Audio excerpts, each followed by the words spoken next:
Tecedeiras, Arte e Talento na Sombra xurde como unha forma de recompilar unha serie de materiais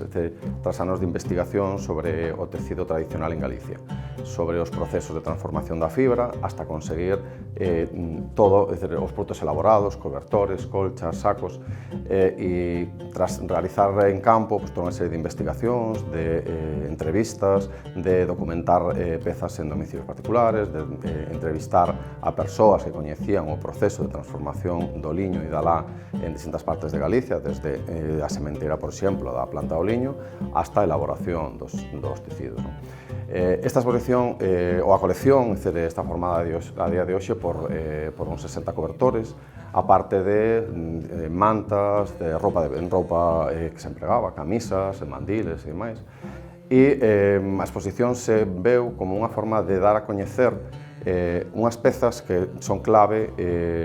na arte popular. Son claramente manifestacións artísticas do noso povo,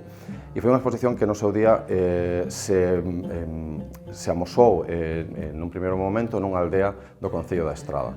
coa intención de reivindicar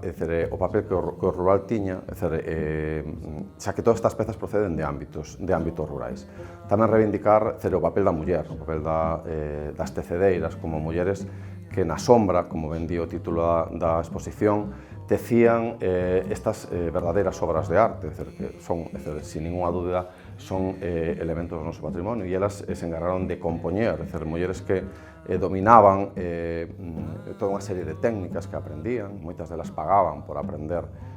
a tecer, moitas delas aprendían das súas nais, e confeccionaban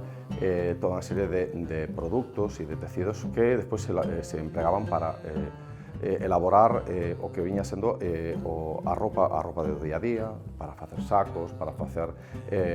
elementos para o traballo. A selección que podemos ver no Museo Etnolóxico de Ribadavia está formada por un total de 11 cobertores que proceden de distintas partes da comunidade autónoma e que representan ademais as principales técnicas e motivos, incluso as cores máis representadas e máis significativas. A maiores tamén se complementa con materia prima, con novelos sin elaborar, e tamén con libros dos que en moitos casos se sacaban algúns dos motivos que as tecedeiras copiaban para plasmar nos propios tecidos.